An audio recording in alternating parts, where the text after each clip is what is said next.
A gente está falando agora de desentranhamento de peças e documentos dos autos. Tá? Desentranhamento é um nome muito técnico, né? Um nome muito estranho para quem não é do direito. Desentranhar é tirar das entranhas, é tirar de dentro.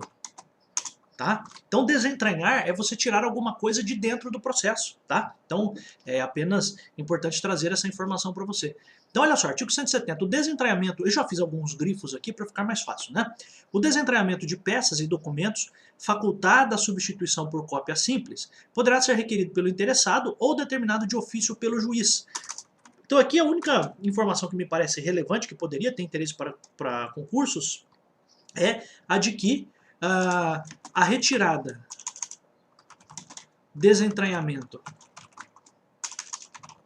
de peças, desentranhamento de peças, e aqui eu vou sempre usar peças e documentos, vou usar aqui como sinônimos, tá? Então a retirada de desentranhamento de peças pode fazer ou pode permitir a substituição destes documentos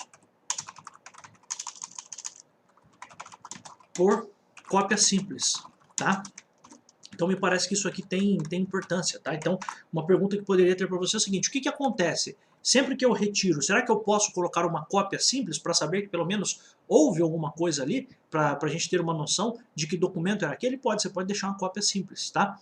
Aí o 171 diz assim: não haverá substituição de peças ou documentos desentranhados por cópia quando a critério do juiz referirem-se a... Então aqui a gente tem situações em que não há cópia. Por quê? Porque alguém fez alguma coisa de errado. Ó. Quando foi juntada uma manifestação intempestiva do peticionário, então aqui não haverá substituição por cópia, então você vai realmente retirar do processo sem deixar rastro, sem deixar cópia no processo, quando? Quando houve uma manifestação intempestiva, fora do tempo, pelo peticionário, quando a documentação é evidentemente estranha aos autos, então você tem lá uma ação de alimentos, um processo lá pedindo pagamento de pensão alimentícia, e no processo tem lá sei lá, tem uma carta uma carta de cobrança de uma coisa que não tem nada a ver com isso. Então você tira. Então, documentação evidentemente estranha aos autos, e também documentos que não tenham servido de base para a fundamentação de qualquer decisão proferida nos autos ou para a manifestação da parte contrária. Então aqui, qual é a ideia importante que você precisa guardar? O 170 diz que você pode tirar o original, os documentos originais, e deixar uma cópia lá. Beleza. O 171 já diz o seguinte, ó, tem casos, existem hipóteses em que nem a cópia a gente vai deixar. Quando a gente estiver falando de manifestação intempestiva do peticionário, então, cara, imagine que o cara apresentou uma contestação fora do prazo. Então, essa manifestação intempestiva tem que ser tirada, né? Também, um documento estranho aos autos, que não tem nada a ver com o processo, ou então documentos que não tenham servido para nada. Então, o cara juntou só por juntar, tá? Nessas hipóteses, será colocada uma folha em branco no lugar das peças ou documentos desentranhados, anotando-se a folha dos autos em que lançada a certidão de desentranhamento, vedada a renumeração de folhas do processo. Então, o que você faz? É feita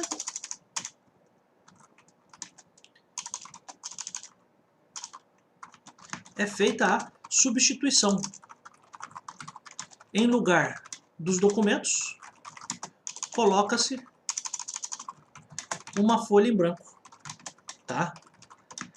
E aí também é feita uma certidão de desentranhamento. Então certifique e dou fé de que desentranhei a manifestação intempestiva do peticionário e coloquei no lugar a folha de papel em branco, tá? Então essa é a ideia, tão simples quanto isso. Então, quando for uma situação em que você tem documentos que nem eram para estar no processo, documentos que não serviram para nada, manifestação intempestiva, você nem deixa cópia, você já tira de uma vez, sabe? Para não dar confusão, tira, desentranha aquilo do processo e bota lá uma folha em branco, tá? Isso é o parágrafo 1º do 171. 172, aliás, o parágrafo 2º ainda, diz: as peças e documentos juntados por equívoco aos autos serão imediatamente desentranhados e juntados aos autos corretos. Aqui, por equívoco, não é que o documento é intempestivo, nem nada disso, a manifestação é intempestiva, o documento é estranho, não. O cara ia juntar no processo tal e juntou no processo errado. Então o que o servidor faz? Imediatamente desentranha, retira aquilo e já junta no processo correto, nos autos corretos. ou quando não digam respeito a feitos da vara ou ofício de justiça, são devolvidos ao setor de protocolo, de tudo lavrando-se certidão. Então aquela coisa, juntou o documento em processo errado, já desentranha, tá? Se o documento chegou na vara, mas era para ser enviado para outro ofício, para outra vara, este documento é devolvido ao distribuidor, ao protocolo, ao distribuidor não, ao protocolo. E é feita uma certidão de tudo isso. Eu certifico e dou fé de que recebi o documento tal, que acabei juntando no processo tal, mas era para ser juntado no processo tal. Acabou. Basicamente isso. Tá? Então aqui também sem muito segredo, então juntados por equívoco, né? Então realmente alguém não prestou atenção, alguém não percebeu, então já retira e manda para onde tem que mandar, junta no processo correto, né? Se for tudo da mesma vara, e quando não digam respeito aos feitos da vara, aí você devolve para o protocolo enviar para a vara certa, tá? Essa é a ideia aqui, tá? Do parágrafo 2º. 172, deferido ou determinado de ofício o desentranhamento, o ofício de justiça, a vara vai fazer algumas coisas, vai desentranhar as peças, certificando-se, vai manter os documentos em local adequado para posterior entrega e vai intimar, isso aqui é interessante, né? Vai intimar o interessado a retirar a documentação no prazo de 5 dias, se outro prazo não foi assinado pelo juiz. Então o juiz mandou, porque foi feito um pedido, ou porque o próprio juiz percebeu que era para retirar aquilo do processo, o servidor vai desentranhar as peças, certificando, então, certifique e dou fé de que desentranhei peças tais, de folhas tais do processo, mantém os documentos no local adequado para posterior entrega, certo? E intima o interessado para retirar a documentação num prazo aí de pelo menos 5 dias, tá?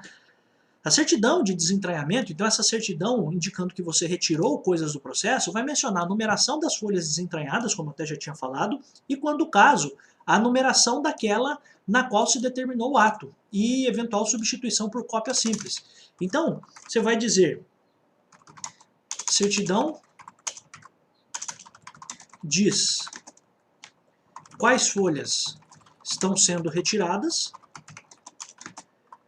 em qual folha está a ordem para retirar e indica se foi colocada cópia no lugar, tá?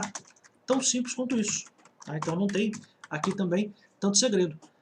Então essa certidão de desentranhamento tem a numeração das folhas desentranhadas, isso é bem importante, e quando for o caso, a numeração daquela na qual se determinou o ato. O que ato? O ato de desentranhamento, né?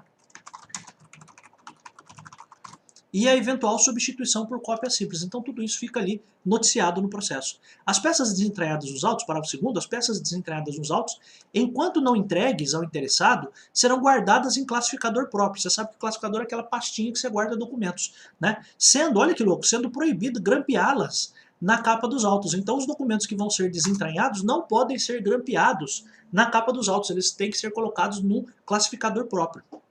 Tranquilo também. A devolução, parágrafo 3º.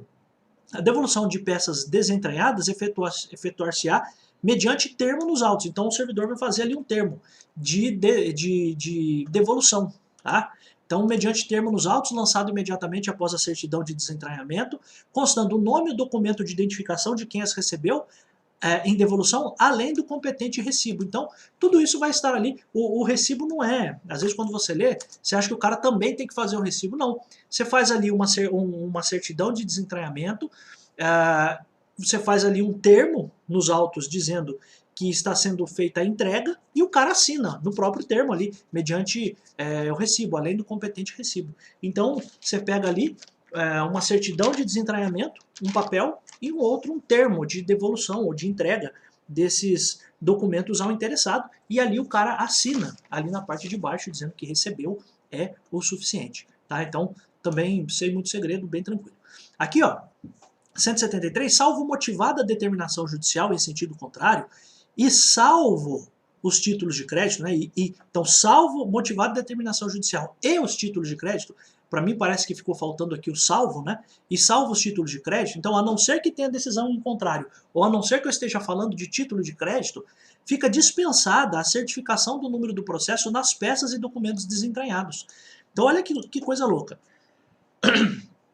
Disso aqui a gente pode extrair uma outra verdade, que é a seguinte: em geral, você não coloca nesses documentos desentranhados o número do processo. Mas para títulos de crédito você coloca, porque a própria norma diz isso aqui, né? Salvo decisão motivada de determinação judicial, ok, mas isso aqui chama atenção, salvo os títulos de crédito. Então nos títulos de crédito é colocado o número do processo nas peças que foram desentranhadas. Por quê? Porque se o juiz mandou tirar, por exemplo, um cheque de um processo, significa que aquilo não tem mais valor para o processo. Então, por isso que é interessante, o título de crédito, por exemplo, poderia ser um cheque. Então, se o juiz mandou tirar, por exemplo, um cheque lá do processo, significa que aquilo não tem, possivelmente, serventia mais para o processo. Então, você marca ali o número do processo para o espertinho não entrar com outro processo depois. Tá? Essa é a ideia.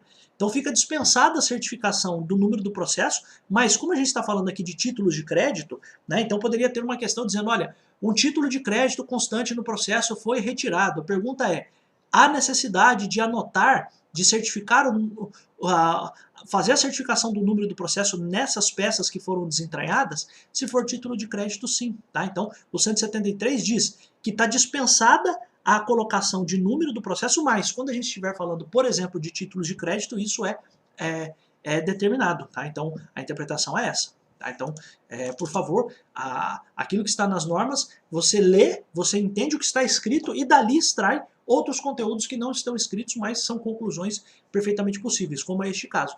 Então, títulos de crédito não está dispensada a certificação. Então, você vai colocar o número do processo nessa peça desentranhada, no título de crédito desentranhado de um processo. Tá? 174, transitada em julgado a sentença, os objetos anexados às manifestações processuais serão devolvidos às partes. Então, os objetos anexados às manifestações serão devolvidos às partes e seus procuradores, mediante solicitação e intimação para retirada em até 30 dias, sob pena de destruição. Então, guarde uma coisa aqui importante, ó, objetos devolvidos em 30 dias. Tá? Aqui a gente até chegou a ver que a gente tinha um prazo aqui de 5 dias para retirar os documentos. Então, documentos, né, documentos e peças, 5 dias. Tá? Então, só fazendo esse paralelo aqui, ó, documentos e peças, pelo menos 5 dias. Tá? Então, isso aqui, para mim, tem muito interesse para concurso. Porque o que são objetos? O cara juntou, hoje em dia é menos comum, né, mas ainda existe, juntou lá um CD, juntou um DVD, juntou um pendrive, juntou lá uma planta gigantesca de um imóvel, né, um mapa, sei lá, alguma coisa assim. Então, tudo isso que está anexado às manifestações vai ser devolvido às partes pedindo, ou por determinação do juiz ali, para que eles retirem isso em 30 dias, em até 30 dias, sob pena de serem destruídos. Tá? 175, o escrivão verificará periodicamente o classificador, a pastinha. Então, o escrivão tem que verificar essa pastinha para o arquivamento provisório de petições e documentos desentranhados. Em primeiro lugar, quando constatar a existência de peças não retiradas há um ano do desentranhamento, reiterará a intimação dos advogados. Então, mandou fazer o desentranhamento. Pega esses documentos e coloca no classificador próprio. Beleza. Não retirou no prazo de um ano, então não retirou dentro de um ano, o escrivão vai olhar aqui e vai falar, pô, isso aqui está um ano aqui, vamos fazer o seguinte, deixa eu intimar o advogado de novo para retirar. Ô meu jovem, tem isso aqui, era para tirar do processo, por que você não tirou ainda? Tá? Então essa é a ideia. Né? Então isso é o primeiro ponto. Então quando não foram retiradas até um ano, então não retiradas há um ano do desentranhamento, o advogado vai ser intimado para retirar aquilo. Né? Agora, se passados 2 anos do desentranhamento, isso vai ser mandado para a OAB. Ó, as petições e documentos não retirados pelos advogados serão encaminhados à OAB local, anotando-se no sistema informatizado oficial. Então aqui você tem 2 momentos. Você tira aquilo do processo, coloca no classificador provisório. Né? E aquilo, se ficar até um ano, então ficou ali dentro de um ano, vai ser feita a intimação do advogado. Chegou a 2 anos, aí decorridos 2 anos desse desentranhamento, então faz 2 anos que aquilo está ali naquele classificador, isso é mandado para a OAB. Tá? Parágrafo único, nas demais hipóteses, o escrivão remeterá à conclusão as petições e documentos desentranhados e não retirados para que o juiz determine a destinação adequada. Então, nas demais hipóteses, tá? As normas aqui não trazem, então teria que ver caso a caso quais são essas demais hipóteses. Mas qual que é a regra? A regra é a de que o escrivão faz essa verificação do classificador para arquivamento provisório, constata, porque veja só, quando é colocado ali no classificador, é necessário que você coloque a data, né? Então isso aqui está aqui desde que data. Então você consegue constatar quando isso foi colocado ali no classificador, se não foi retirado faz 1 ano, intima o advogado, passaram-se 2 anos, tira tudo aquilo do classificador e manda para a OAB. E você anota isso no sistema informatizado oficial, ó, documentos encaminhados para a OAB nos termos do 175, inciso 2º, das normas da corregedoria, por exemplo. Tá? Então essa é a ideia. Seção 19. A gente tem aqui agora do arquivamento, rearquivamento, desarquivamento de processos e pesquisa histórica. Então vamos lá. Arquivar. Né? Então nenhum processo será arquivado. Então nenhum processo será arquivado sem sentença definitiva ou decisão terminativa. Incluindo na decisão terminativa, então neste último caso, decisão terminativa,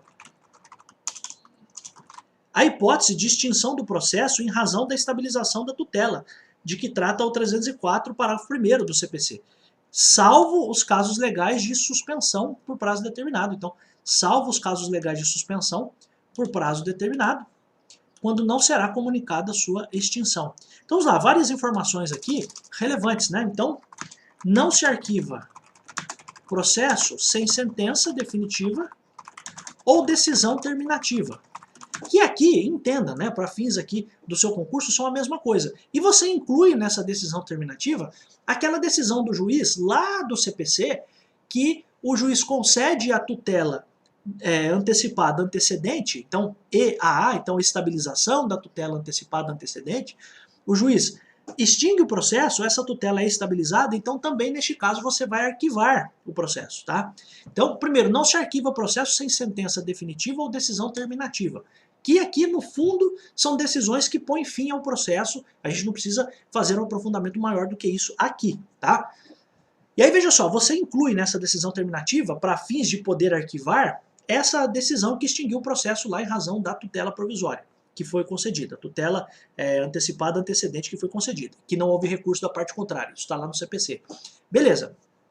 Agora olha só, é possível que você possa arquivar o processo nos casos de suspensão do processo por prazo indeterminado. Então, é possível arquivar o processo sem sentença definitiva ou decisão terminativa se estivermos falando de suspensão do processo por prazo indeterminado, tá?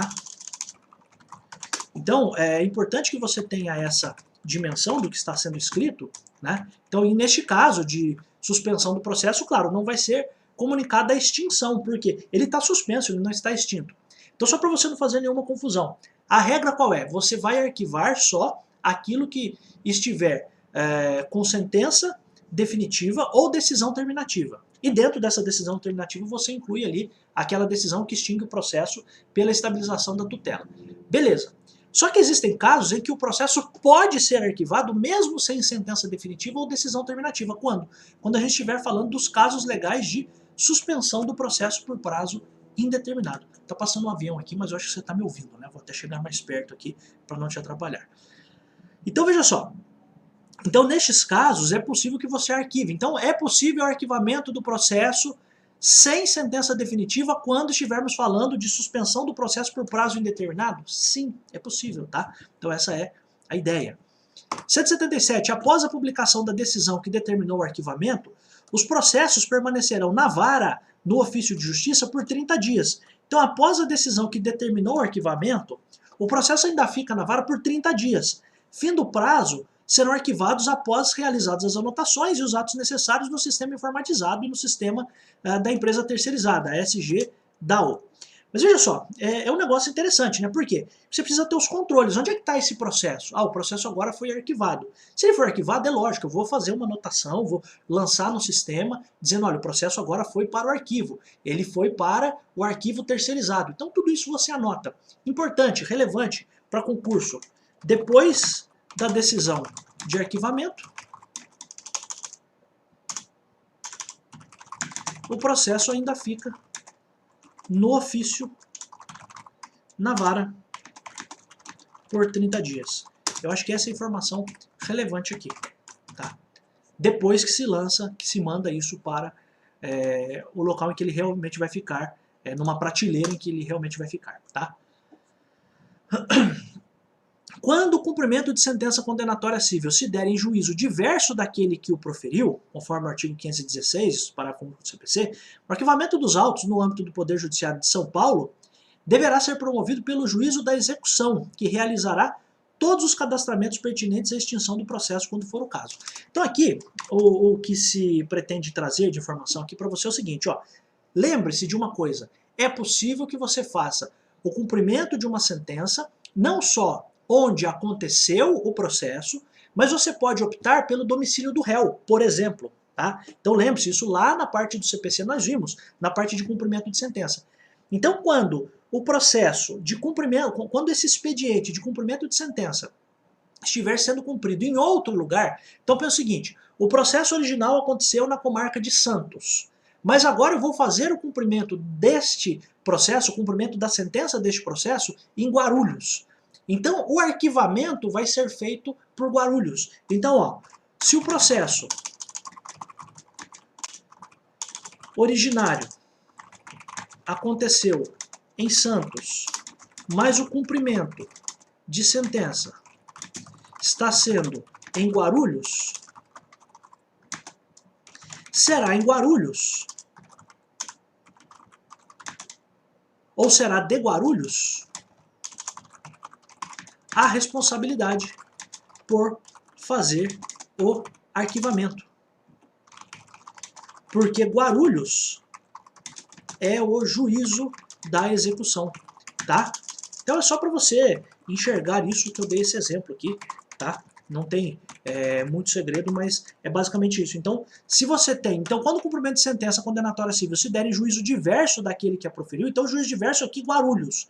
Quem proferiu a decisão? Santos. Tá? O arquivamento dos autos no Poder Judiciário de São Paulo deverá ser promovido pelo juízo da execução, então pelo juízo de Guarulhos, tá? Que realizará todos os cadastramentos, tal. E também, como se eu dissesse o seguinte, ó, quem arquiva é o juízo da execução. Matou a charada. É tão simples quanto isso, tá? Então, se você tiver um cumprimento de sentença fora de onde o processo ocorreu normalmente, onde estiver cumprindo a sentença, onde estiver executando, ali é que faz o arquivamento, se precisar fazer o arquivamento.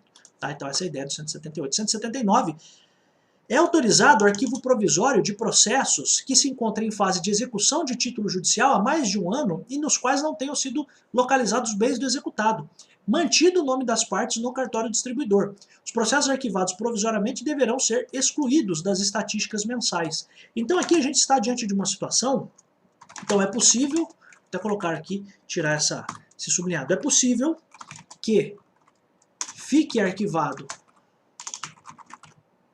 provisoriamente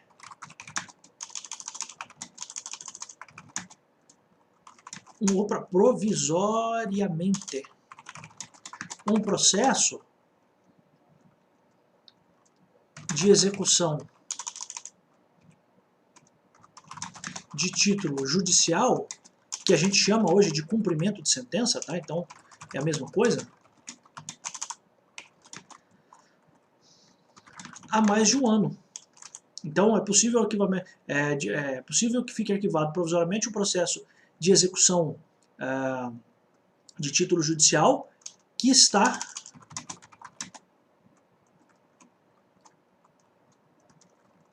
tramitando e não foram localizados bens do executado. Tá? Então é autorizado o arquivo provisório de processos que se encontram em fase de execução há mais de um ano. Então, processo de execução que está tramitando há mais de um ano, vou até colocar aqui, e não foram encontrados os bens do executado. Então, é o cara que ganhou o processo, mas não leva, né? Então, o cara ganhou o processo e não consegue achar bens para penhorar. Então, pode ser feito o arquivo provisório, então arquivado provisoriamente, tá? Então, esse é um arquivo provisório, fica na própria vara, tá? Parágrafo terceiro, parágrafo terceiro não, meu Deus, não tirei isso. É que eu li terceirizado ali, acho que eu falei parágrafo terceiro. Artigo 180. Fica vedada às partes a consulta ou retirada de processos nos depósitos do arquivo terceirizado, tá? Então, porque, veja só, tem no estado de São Paulo, você tem lá na capital, você tem lá um local em que tem esses arquivos e tem, salvo engano, agora em Jundiaí também tem esse arquivo terceirizado, né? Então o estado de São Paulo paga lá um valor para ser feita a manutenção da guarda daqueles arquivos. Pois bem, os advogados e as partes não podem ir até lá. Fala assim, opa, tudo bem, eu sou advogado do processo tal, o processo está arquivado aqui no arquivo terceirizado, eu vim ver o processo aqui, porque afinal de contas eu sou advogado da parte, não pode, tá? Então fica proibida as partes e advogados a consulta ou retirada de processos nos depósitos do arquivo terceirizado, tá? O interessado, então, pensa o seguinte, eu quero olhar esse processo, né? Então, esse processo que está arquivado, né? O interessado consultará o processo no ofício de justiça, na vara, onde tramitou o processo objeto do pedido de desarquivamento, promovendo à unidade judicial a requisição no sistema da empresa terceirizada, observado o prévio recolhimento de taxa de desarquivamento. Então, só para você entender o roteiro aqui, o interessado consulta o processo na vara. É feito o pedido da vara para a empresa terceirizada, o pedido de desarquivamento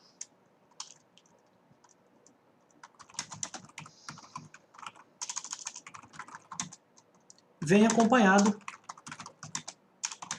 do pagamento de taxa, né? Porque não existe almoço grátis, né? Então, claro, quando não se tratar de pedidos de gratuidade. Então, se o cara foi beneficiário da justiça gratuita, não vai pagar taxa, mas em geral tem que pagar essa taxa para desarquivar. Porque, meu filho, você tá em Rosana, no estado de São Paulo. O processo vai sair lá de Jundiaí. Para chegar em Rosana, isso tem um preço, meu jovem. Então, por isso que precisa ser feito esse pagamento, tá? Então, é por isso só. Tá? O interessado no desarquivamento será intimado por qualquer meio idôneo de comunicação da chegada dos autos ao cartório. Então, o interessado no desarquivamento vai ser avisado, né, de que o processo chegou. Então, será intimado por qualquer meio idôneo de comunicação da chegada dos autos ao cartório e no prazo de 30 dias para a manifestação. Então, ó, chegou, meu filho, o que você estava pedindo. E aí, depois de 30 dias, se você não se manifestar, o processo volta para o arquivo. Então, interessado é intimado, tem 30 dias para se manifestar. Manifestar. Depois disso, o processo volta ao arquivo. Professor, se ele quiser ver de novo, daí tem que pagar de novo, né? É tão simples quanto isso. Tá? 182 é expressamente proibido o manuseio de autos processados em segredo de justiça, exceção feitas às partes e os advogados por ela constituídos, tá? Ou mediante ordem judicial expressa. Então é lógico, né? Se você não pode ter acesso a um processo que está em andamento, sem que... se você não pode ter acesso a um processo em segredo de justiça, sem que você seja parte, ou procurador, parte, ou advogado, ou então por ordem do juiz, é claro que o processo que foi arquivado, você também não pode ter acesso. Então, mesmo que esteja arquivado,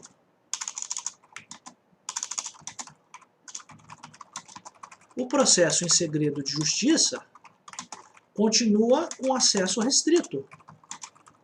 Tá? Então, acho que isso que é o importante aqui, para você não ter problemas. Então, mesmo que esteja em segredo de justiça, é proibido, né, que as pessoas tenham acesso, a não ser as partes, advogados, ou com autorização do juiz. Tá?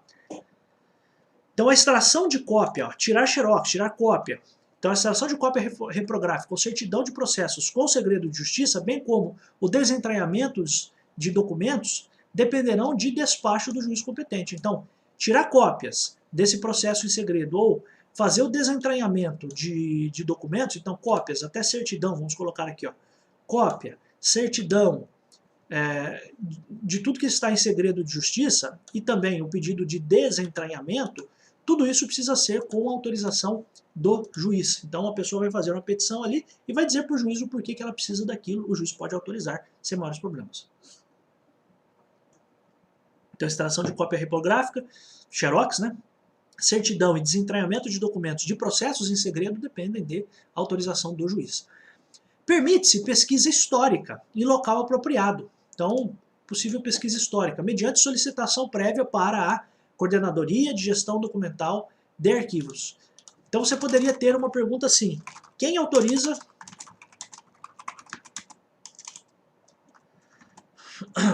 o acesso a processo arquivado para fins de pesquisa histórica?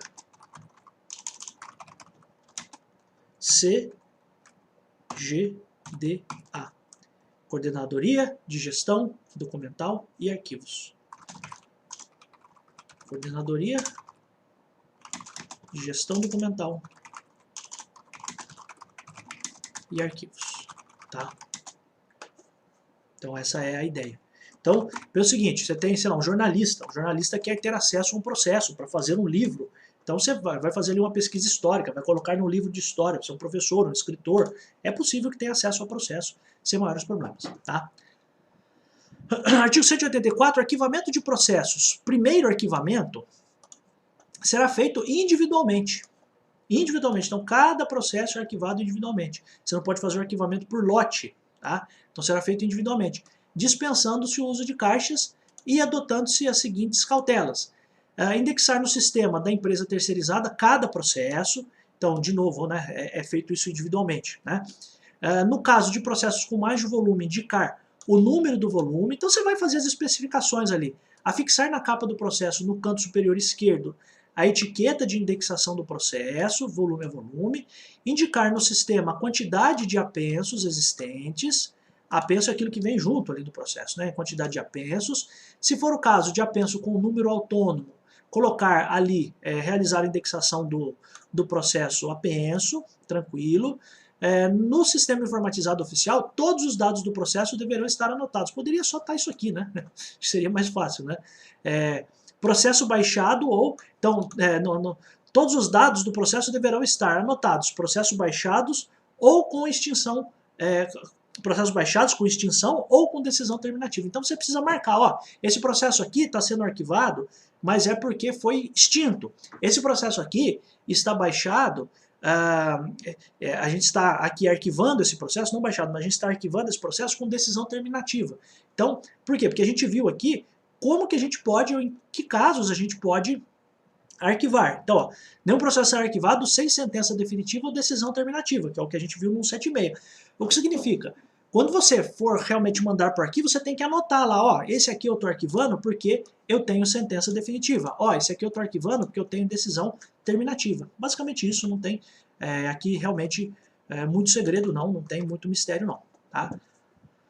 185, a remessa de processos para a guarda em arquivo terceirizado será feita pelos ofícios de justiça de acordo com a escala de retirada periodicamente publicada no Diário da Justiça. Então a remessa para ser guardado este processo no arquivo terceirizado é feito pelos ofícios de acordo com a escala, tá? E essa escala é fixada no Diário de Justiça eletrônico, tá? Então não é em portaria, não é em ato do juiz, não. Essa escala é feita e é publicada no Diário da Justiça. Então vai sair lá, para o foro de Guarulhos, para a comarca de Guarulhos, o pessoal que vem retirar os processos terceirizados vão passar aqui no dia tal. Então isso vai estar no Diário Oficial para saber o dia em que as pessoas vão passar lá para fazer essa retirada, tá? Então de acordo com a escala é feita essa remessa desses autos, tá?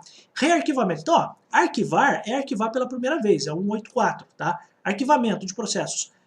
Primeiro arquivamento é tudo isso aqui, beleza. Agora, rearquivar. Você vai rearquivar alguma coisa que foi desarquivada e precisa voltar agora para o arquivo, tá? Então, basicamente isso. Rearquivamento é voltar para o arquivo aquilo que já foi, aquilo que estava arquivado. Vou até colocar assim, ó, aquilo que foi desarquivado. tá? Isso é o rearquivamento. Para rearquivamento de processos, os ofícios de justiça informarão no sistema da empresa terceirizada os dados necessários. Tudo isso você sempre tem que informar aqui para a empresa terceirizada, né? Então, os dados necessários para propiciar a coleta do processo para a guarda. Vai informar o número da vara, secretaria, né, que é a unidade produtora daquele expediente, de onde saiu aquele processo, o número do registro, compreendido todos os números do processo que o processo possui, classe e assunto, então tipo de processo, qual é o assunto que ele trata, nome das partes ativa e passiva sem abreviações, número de documentos quando houver, nome dos advogados das partes, ativa e passiva sem abreviações, número do AB, objeto da ação, data da decisão final, compreende todos os recursos até data de acordo quando houver, resultado da ação, procedente, improcedente, condenado, absolvido, sem julgamento do mérito, data do trânsito em julgado e data da extinção, data da baixa definitiva. Então são todos os dados ali do processo, é como se você fizesse ali um raio-x de tudo que tem no processo. Tá? Então você vai rearquivar colocando todos esses dados e você insere isso no sistema da empresa terceirizada. Tá? Então esse é um ponto importante. 187, os processos destinados ao rearquivamento dispensam a utilização de caixas, pacotes, malotes e submalotes, contudo deverão estar separados de forma distinta, possibilitando identificar no momento da coleta quais são os novos arquivamentos, que é o primeiro arquivamento, e quais são os de retorno para o arquivamento. Porque possivelmente, quando forem fazer a coleta, para cada tipo de arquivamento, se é o primeiro arquivamento ou se é o rearquivamento, pode ser que pessoas diferentes façam aquilo. Então, para você facilitar essa distribuição, o que você faz? Você faz essa identificação. Então, deverão estar separados de forma distinta. Então, deste lado aqui, por exemplo, ficam os processos para o primeiro arquivamento ou arquivamento, e deste lado aqui vão ser os processos de retorno para o arquivamento, rearquivamento. Tá? Então essa é a ideia do 187. 188, os requerimentos de desarquivamento, até a gente falou sobre isso, né? Requerimento de desarquivamento de autos devem estar ressalvados as exceções legais, que são casos de justiça gratuita, deverão estar instruídos, acompanhados já do comprovante de recolhimento da respectiva taxa. Na ausência, então, não foi feito o pagamento e o cara tinha que pagar, o advogado, o subscritor responsável indicado, será intimado para recolher as custas no prazo de 5 dias, sob pena de não prosseguir a solicitação. Então precisa recolher, então precisa fazer o pedido já com a prova de recolhimento da taxa. Se não pagou, advogado é intimado para pagar em 5 dias. Se não pagar, não prossegue o pedido. Tão simples quanto isso, tá? Mas é importante que a gente coloque aqui. 189. Os ofícios de justiça requisitarão, quando necessários, quando necessário, os processos depositados no arquivo terceirizado. Então, quando for o caso de o processo estar no arquivo terceirizado, vai ser feito o pedido, anotando-se no sistema informatizado oficial a data em que foi feito esse pedido de desarquivamento. Tá? Então, tranquilo, né? Então, o servidor, o ofício de justiça, vai fazer o pedido para o arquivo terceirizado. Beleza. Se o interesse recair sobre o processo em apenso, no momento da requisição, aliás, se o interesse recair sobre o processo em apenso, no momento da requisição deverá ser informado no sistema o processo principal ao qual ele se encontra apensado. Então, porque por vezes você vai ter, se é um apenso, pode ser que o apenso tenha um número diferente, até a gente viu lá em cima já.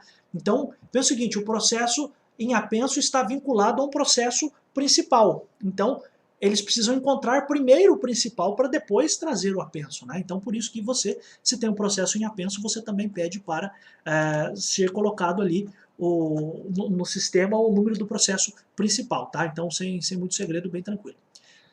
Antes de requisitar o processo, os ofícios de justiça verificarão se o processo foi de fato remetido para a guarda no arquivo, né? Vai que o processo está lá no fórum mesmo, né?